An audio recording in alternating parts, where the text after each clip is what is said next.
Hello and welcome to Trusts and Estates Weekly. I'm your host, Kevin Bemmel, and we're here every Monday at 10 a.m. Pacific time. That's 1 p.m. Eastern time. And I did have a guest scheduled for today, and unfortunately, we've been having technical difficulties for the last 15, 20 minutes. We haven't been able to get a stable connection. So we'll reschedule Paul for another day. But in the meantime, I thought I would jump on here, and I had a topic kind of in the back of my mind to talk to you about, that based on a meeting I had with a client yesterday. So. Um, um, I've been working on this one particular matter for a few months now, and I'm fortunate to be working with some really terrific people. Um, Two of them I've known for literally decades, and another is a probate attorney here in the Los Angeles area who is just absolutely top notch. A fellow by the name of Leo Drubach. And one of the things that I was talking to one of my colleagues yesterday after the meeting with the client, and one of the things that he observed is we've gotten a tremendous amount done in the 4 months or so that we've been working on this, and he attributes it largely to the fact that we're all very focused on serving the client, as opposed to staking out our piece of territory, and showing that we're the strongest dog in the pack. He didn't exactly use those words, but I don't use the kind of language he used. So I thought that was an interesting observation. Um, as you probably know, on Tuesdays I do a show called Business Lessons from the Military, and most recently, my professional time was spent in the Navy, and the military in general, all the branches of the military really put a very high premium on teamwork. And um, I mean, obviously, there's a good reason for that. War fighting is not what do they call it, a solo sport. It whether you're fighting a ship, whether you're fighting in a platoon or a company, whatever that is, in some sort of expeditionary force, there are a lot of people involved, a lot of logistics involved, and it all has to coordinate well in order to meet your objective. And one would imagine that this translates naturally in the civilian world, but in my colleague's experience, it does not. He was telling me that the sort of camaraderie and smooth working of all the different people is rather an anomaly in his experience, and that's really a shame. So one of the I guess sort of lessons that I've learned through this, and I will say, by the way, that in general, throughout my career, when I was in the real estate business prior to the Navy, and now in this, as you've heard me joke before, Kevin 3.0 phase of my life, um, I've always put a big premium on teamwork, on the working together of various people in order to make things go as smoothly as possible, serve clients as well as possible. And that may seem to be obvious, but evidently not. And so, one of the things to which I attribute this in this current situation is we've really avoided letting our egos get overly involved in what we're doing. So we all basically know our role, but we also respect the knowledge and experience of the other people involved. And in so doing, we can listen to their ideas, their criticisms, and take them on board and figure out the best path forward. So, whether you're working on your own estate plan, or whether you're someone who helps people planning and administrating their estates, I would encourage you to think about, how do you build teamwork among the various members? First of all, who is the captain of the team? So when we started out this process, excuse me here for just a moment. This is the problem with having post-nasal drip. um, when we first started out on this project, I was not the team captain. I was not the first guy in. It was actually one of the lawyers who's involved. And he's a business lawyer. He brought in a probate and estate planning attorney, and then he brought me in. Oh, look, we have Paul here. Let's see if we can get him in here now. So, Hi, Paul. hi, I'm so sorry about the internet there. Yeah, well, good. So, I actually we're already live here, so this will work out fine. So, thanks for coming on the show today. And I first of all, I know as a lawyer, you often get caught up in court, and that's always a challenge, because you can't say to the judge, pardon me, but I have to go. Right. So oftentimes your time is not your own. But so let me take just a moment here and introduce you. This is my guest, who has overcome the technical difficulties I was mentioning a couple of minutes ago. This is Paul Deloughery. Deloughery. Yes. Yeah, and Paul is a trust and estate attorney, and you practice in Arizona. Am I remembering correctly? Yeah, that's right. Okay, and your office is in Scottsdale, as I believe, which is a lovely part of Arizona. As a kid, I lived in Phoenix, and a few years ago, coming back from the Southeast, I stayed at the Valley Ho Hotel in Scottsdale. It's terrific. So you probably know I know where it is. Yeah, historic hotel. Yeah. So before we get into your subject, which is debunking the 5 myths of probate, share with us just a little bit about your background. How did you decide to get involved in? How did you decide to become a lawyer? How did you decide to get involved, in this area of the law? Well, okay. So I have a master's degree in music performance, saxophone, bassoon. I actually played the bagpipes, and uh, I found it difficult to make a good living in that. So, in my early 20s, I searched elsewhere, and I had a number of friends who were lawyers, and they all seemed really interesting and had interesting stories, and so I thought that must be a great lifestyle. Mhm. They should have warned me about the long hours and how yes, you can have interesting stories, but it's actually not an easy way to make money.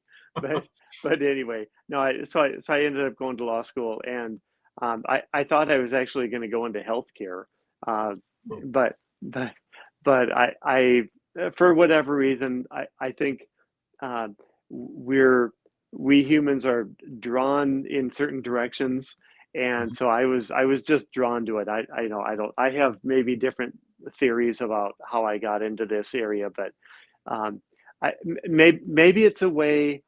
Um, Maybe it's a way to work through some of my own background and my own issues or something like that. Because there's no um, there's no nicey way to practice probate law, or at least the stuff that I do, because it's you're dealing with multiple family members, and greed, jealousy, and resentment, usually from childhood, that rears its ugly head after a loved one has passed away.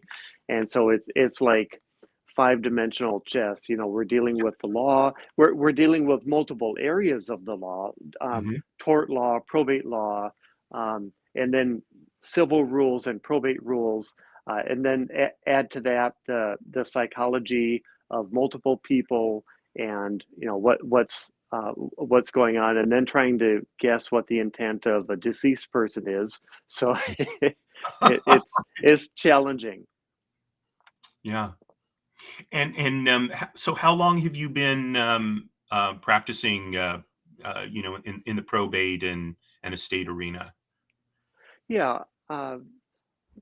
Well, so I'll say since 2004, Oh, I've really been doing only trust and estates issues, and I was focusing more on the planning part for a while, and then I just, there was something that was nagging at me that I thought that I needed to get into actual litigation, because the doing the planning work, it's all theory, and you know, like, you know, we can put all these trusts together and plan to have co-personal representatives or co-trustees, and oh, you know, think, oh well, that should work. You know, what could go wrong with that? um, right. and it, and so it's taken me getting beaten up over the years in different cases to, I guess, see how things actually work. So and yeah, so I mean, even from a spiritual standpoint, I mean, I think I think uh, there's a difference between knowing the theory of something, and then like really like understanding something on an inner basis to be able to help people more. So Hmm. Yeah. Yeah. So, so how did you? So, I'll take a step back for a moment. When I saw your topic, the five myths of probate debunked, it reminded me of when I first got out of the Navy. I was working with service members and such who were transitioning to civilian life, helping them find jobs primarily. And out of that experience, I wrote a book called The Eight Deadly Sins of Job Hunting for Veterans, right? And because I saw time and again, the military people who were not being successful transitioning, they were doing the same thing, right, over and hmm over again, and essentially shooting themselves in the foot, right? mm. And so it caught my attention, this idea of the five myths of probate debunked. So I suspect these are things that people commonly think about how probate works that are not true at all. And so I was very curious. That's why I'm so glad that you're able to come on the show to talk about this. So how did you, first of all, how did you develop this idea of the five probate myths? Where did those come from? Well, well, it came from thinking that it would be easier to digest than the 60 myths. So,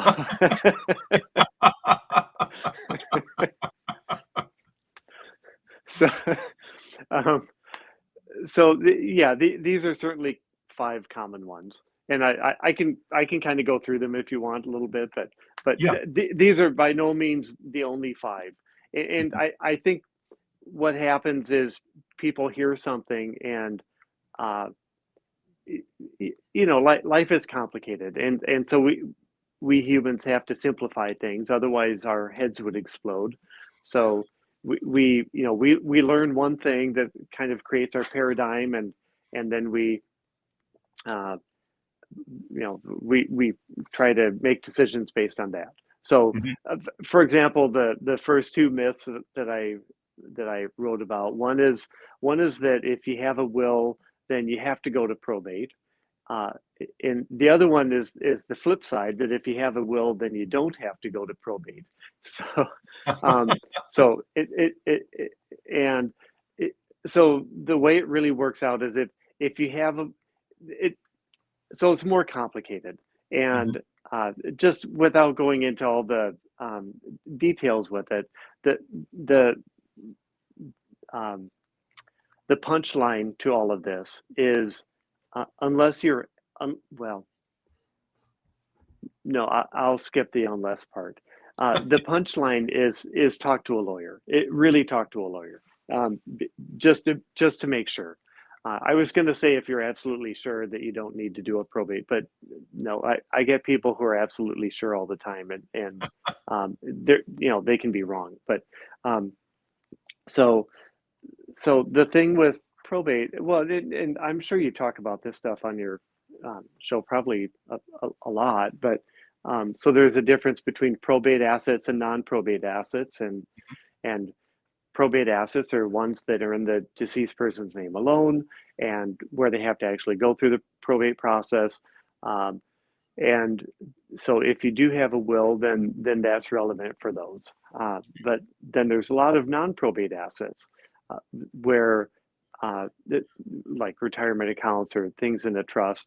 Um, and uh, and I'm sorry, by the way, for being late this morning. I had a hearing that was kind of keeping me, and actually this hearing, well, I won't go into the confidential details, but the hearing was interesting because there is a trust, but there's also a probate asset, Mhm. uh, and then the trust has what's called power of appointment, that gives the surviving trustee the ability to transfer uh, to transfer assets, uh, uh, through a will, like to say in the will who gets it. Mm. And then there's a dispute among the family about whether that was proper and whether the trust was funded. So, so sometimes things, even if you have a trust, sometimes the whole thing can get wrapped up through probate court. So I'll just leave it at that, I guess. Yeah, yeah. I mean, I handled a case a few years ago where they had, the married couple had set up a trust and Yeah. duly transferred all their assets into the trust, except, Oh there yeah. were, they left one out, right? And then, like you said, there was a retirement account, Yeah. and it should have transferred to the surviving spouse, Okay. but the bank kept messing up the paperwork, and they kept Oh messing up yeah. the paperwork, and after a year of messing up the paperwork, the other spouse died.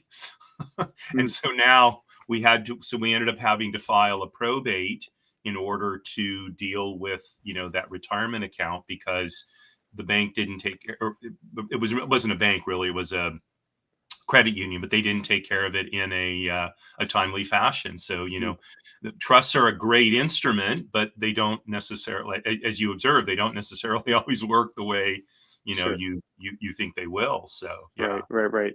Yeah.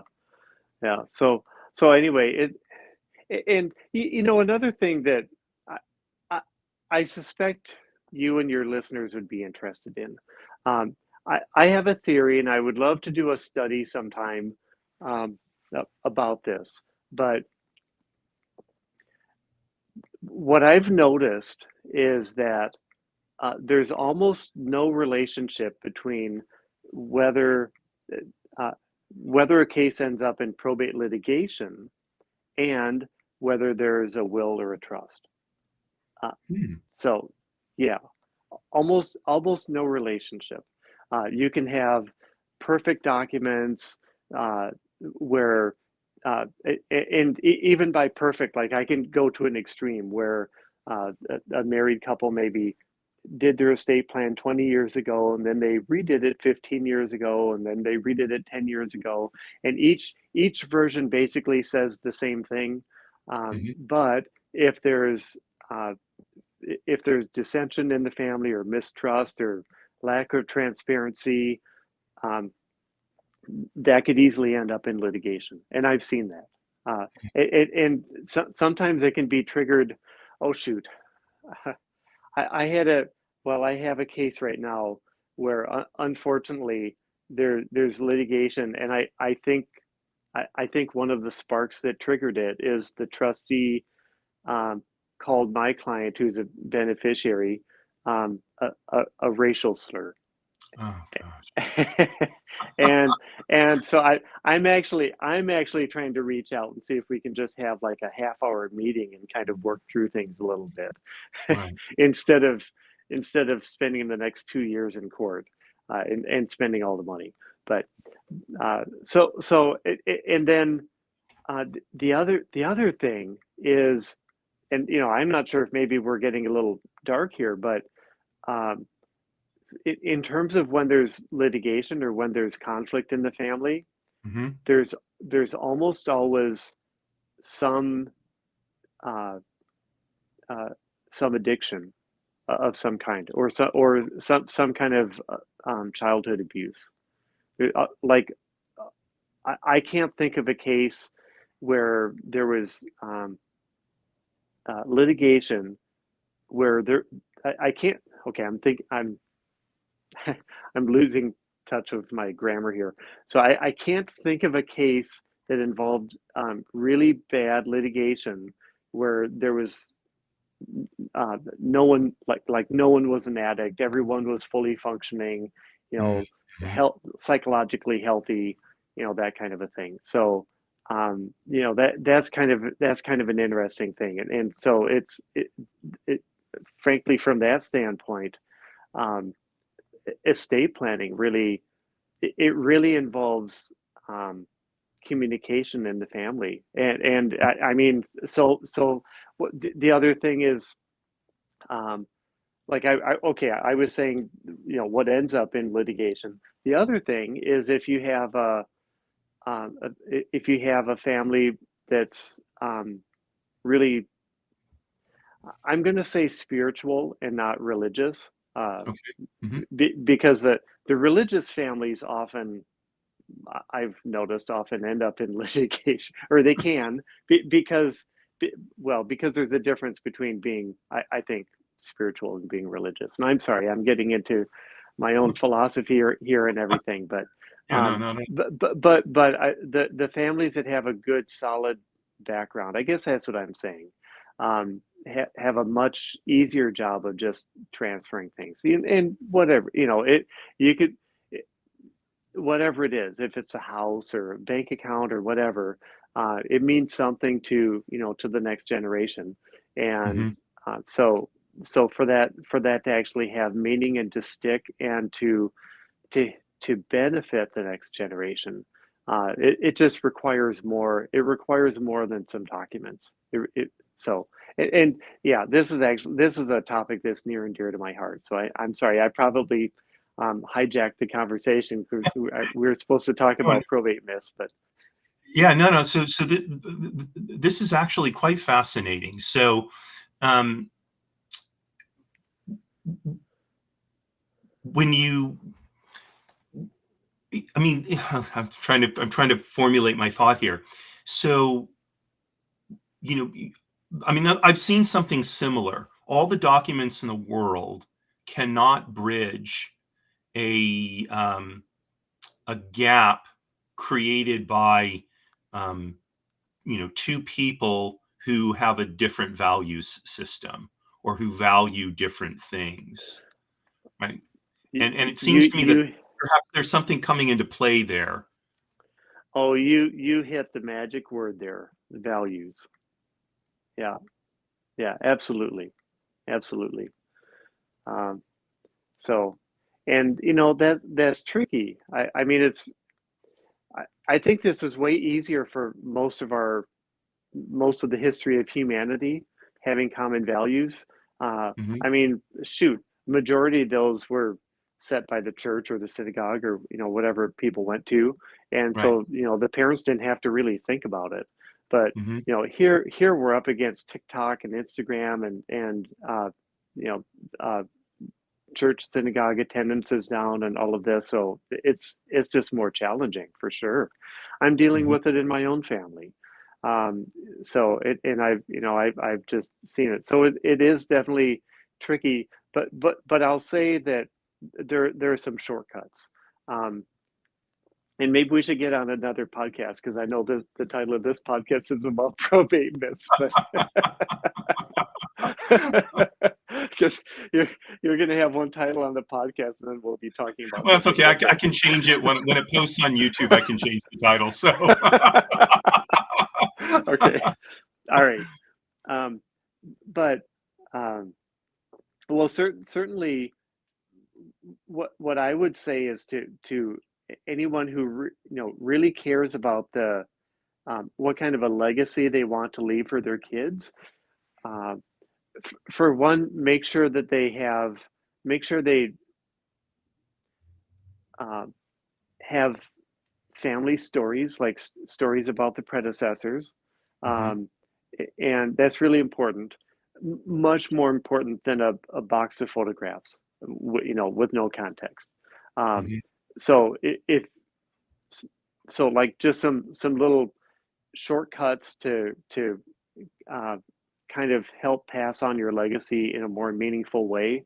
Um, spend spend a little time, and instead of using all the photographs from the box, like, pick 20 of them and put them into some kind of a scrapbook, or you don't have to get all artsy or whatever, but and then write, like, this is my here. So I'll tell from my own personal past. Okay, so this is my grandpa who came over from Germany in 1928, and he didn't speak English, and he learned the language by reading the Sunday newspaper, the cartoons, and that kind of thing. And this is what he did. And, that just so there's some kind of a history there. mhm, Um, and I've seen that the families that have that, those are really cherished.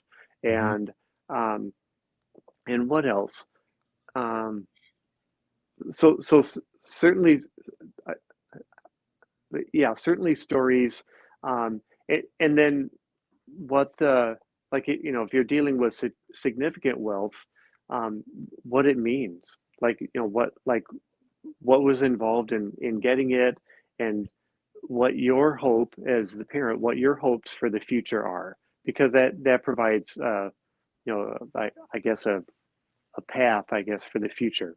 mhm. And it just statistically, there's been studies about this, that makes it much more likely that the next generation is going to appreciate that, and treat it more with respect, as opposed to uh, squandering it, or Right. making bad decisions, that kind of a thing. Uh, so anyway, um, so should we get back on track with the probate myths, and then we can Sure. get on another call if you want to? Yeah, absolutely. Sure. So Yeah, you covered two of the myths, yeah, and yeah. Let's see here. Um, well, oh, shoot. I had a case recently where there was a will that set forth a whole, like, it went into a whole lot of detail, that this account goes to this person, and this account goes to this person, and this life insurance should be used for, like, a certain amount of it should be set aside and used to take care of my dog, and and so on and so on. Mhm. Well, most of those accounts were joint or had pay on death beneficiaries, and the life insurance had a beneficiary. Right. So the whole will, and I mean, unfortunately, it was heartbreaking for the family and confusing for the family. And yes, there was years of litigation over this, because it actually turned out that uh, but yeah, it turned out that other people ended up getting everything, and not the family members. And Oh my yeah, so God. and the person who ended up getting the dog didn't get any money to care for the dog. It ended up going to someone else, and all of this stuff. So yeah.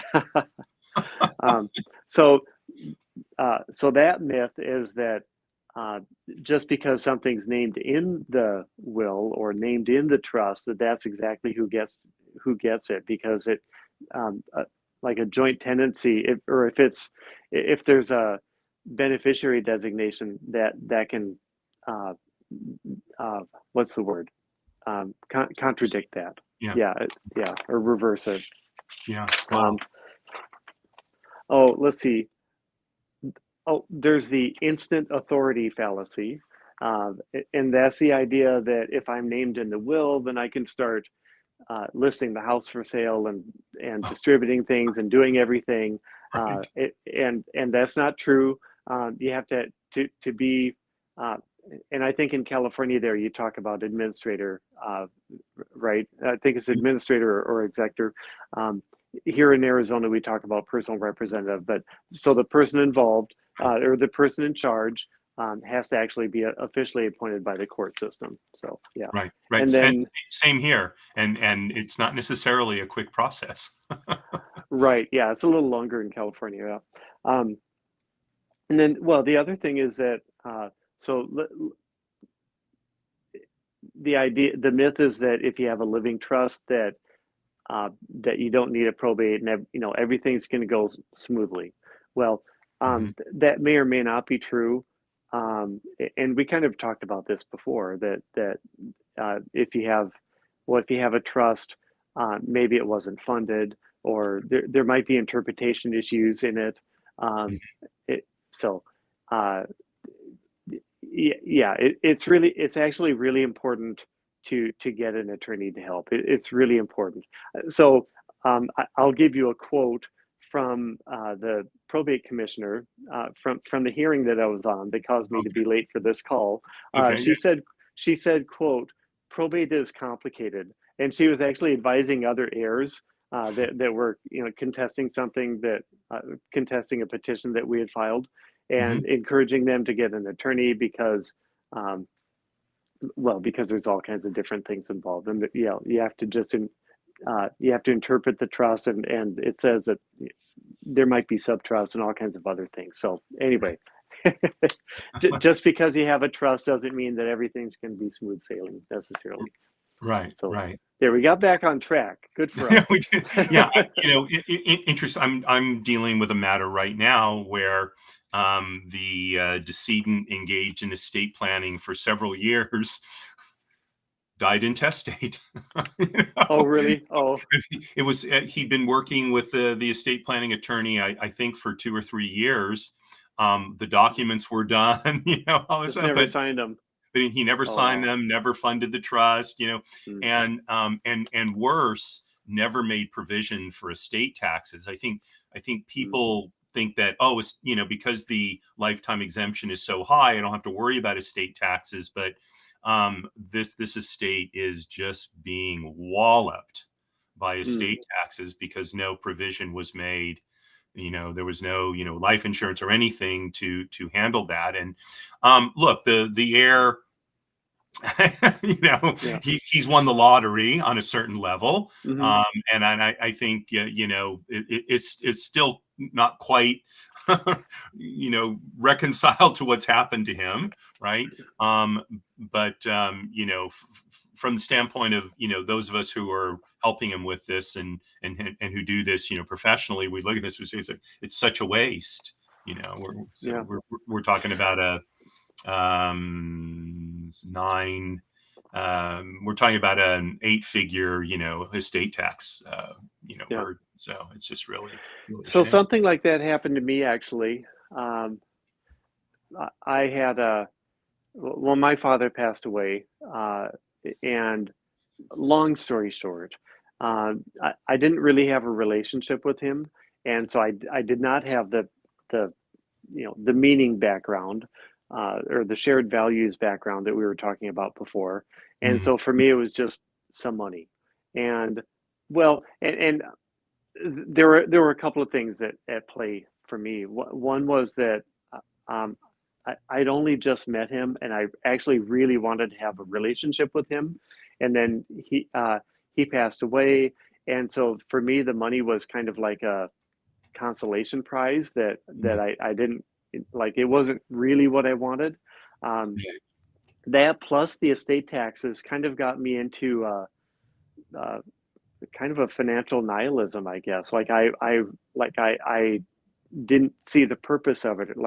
And I ended up taking more risks than I should have because like, I saw these big numbers coming and going, and huge amount in my TD Ameritrade account, and then half of it went to the federal government, and and that just kind of got me in a well, plus no background of what the meaning to it should have been, Hmm. and not knowing who to talk to, and then uh, unfortunately there is a whole industry of people who somehow find people like me, or find people like the person you're talking about, and Hmm. have great ideas for investments for them.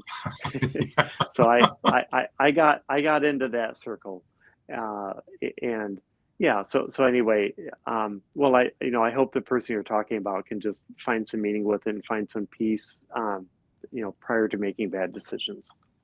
Yeah, I mean, so fortunately, I think he's a very grounded person, just Great. in general, and we've sort of built a team for him, that to help him understand what does all this mean, what does it mean to be a good steward of, Oh, that's you know, wonderful. what he's That, what he's acquiring or inheriting, and so and this is so this is not really a myth. I think this is sort of the crux of it is we look at probate as so much of a financial um matter, I guess is the best word I can come up with.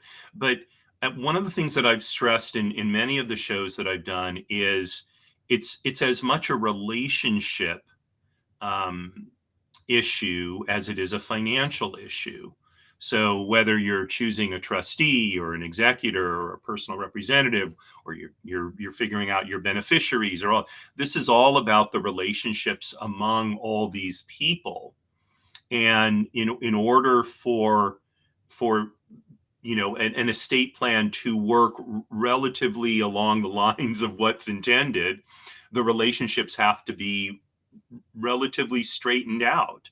And what I'm yeah. hearing from you is when they're not, that's when no, like you said, no amount of paperwork will overcome these relationships not being straightened out. And yet that's the real hard part. We can draw up all kinds of fancy documents, but can we really straighten out problems that may have festered for years, if not decades.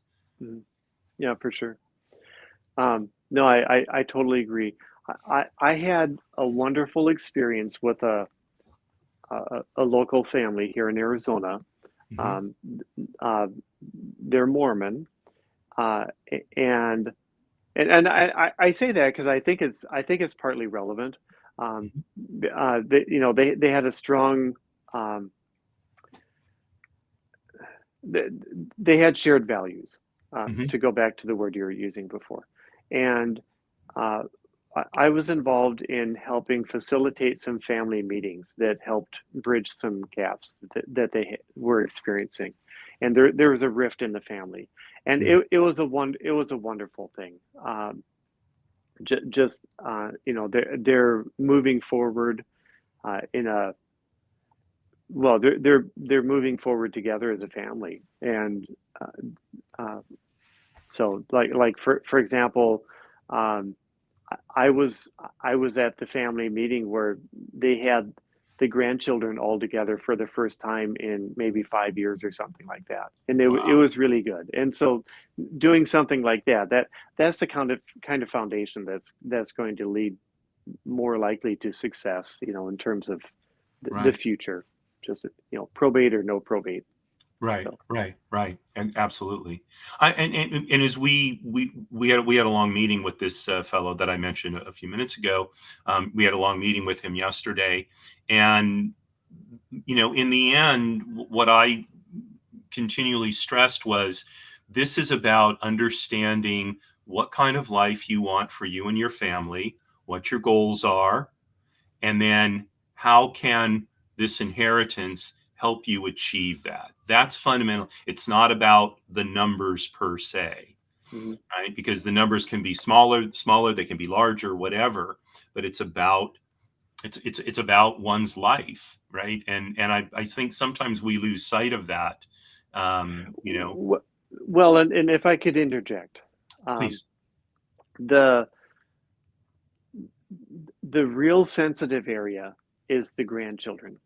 So, Mm, here's what I mean by that. Okay, so just let this play out a little bit. Okay, well, okay, so there was a parent, I guess, that accumulated some money and now is passing it to the child. Okay, um, what I see play out too often is, now this generation is going to have a nice life and they're going to go on nice vacations and go to private schools and wear mhm, nice clothes and that kind of thing, have that kind of expectation, um, and what can easily happen is uh, just letting off the gas pedal in terms of work ethic, and then not teaching the next generation how to have the fire in the belly. And that's, oof, that is, I honestly don't have the answer to that. I wish I did. I wish I could pass it on, but how, that's going to be the challenge. How do you convey that to the next generation to have the fire in the belly? Because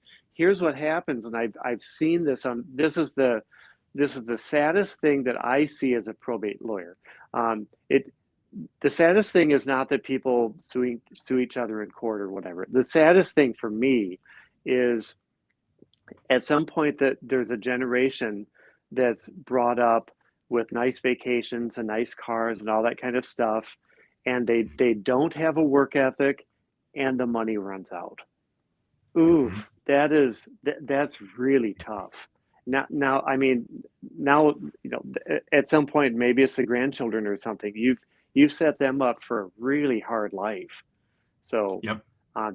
that's the difficult thing. And I don't know. You do the best you can with passing on stories and what it meant, and try, like, don't don't give the kids everything they want. They have to work for it. If they don't have a job at a certain age, you kick them out, and they have to figure it out. Even if they're sleeping on someone's sofa or something, like, you have to be the hard parent. So anyway, Yeah, yeah. People mistake being kind with being nice, and kindness isn't always nice. Sometimes the right, kindest thing is to be a little bit on, is to be tough, so yeah, that people learn what it really means to take a hold of their life. And yeah, yeah, I mean, I've seen the same thing among friends where there's generational wealth, and um, sometimes one sibling will be a hard worker and the other two, they just live dissipating lives, and you kind of wonder, yeah, well, how come this one figured it out and these two didn't? right, right, it, right, it's right, it's a mystery. um but somehow that's what happens. So right. well, Yeah, gosh, we've had a really great discussion here. I would continue for a while longer, yeah, but we do have to end things here. But Paul, thank you so much for your perseverance in working yeah. out Well, the technical problems, and thank coming you, on thank the you show. for being gracious and letting me come on late. And I'd love to meet you sometime. You sound like a wonderful guy. Well, thank you. You as well. So I'm gonna sort of Yep, wrap up the show here for a minute, but yep, if you'll kind sounds of good. hang tight, we can talk for a minute or so offline. Yep, Um, so folks, that is the show for today. So you got kind of a double show, because you did get the five myths of probate debunked, but you also got a lot of other very deep but important ideas about what probate is about, and what the transfer of generational wealth is about. So I don't usually do this, but I would encourage you to watch this episode a second time and listen to some of the thoughts that Paul has shared, and how those reflect on how those might impact how you are looking at your own estate plan, and how you are working with your clients. Because I will tell you straight out, I'm working with one particular client, something, and I was debating last night trying to fall asleep whether I should address something to this particular client, and having reflected on it as I've listened to Paul, I think I'm going to, and hopefully the client won't say, hey, you're out of line. So sometimes I think we have to be willing to really, as we say in Yiddish, talkless, get really down to the nitty gritty of these issues to really serve our clients well. So thank you so much for joining us today. There's no show tomorrow, but on Wednesday at 10 a.m., my guest is Benjamin Inman. Interestingly enough, Benjamin is also a trust and estate lawyer, but Benjamin is coming on to talk about a specialty that he has in firearms law.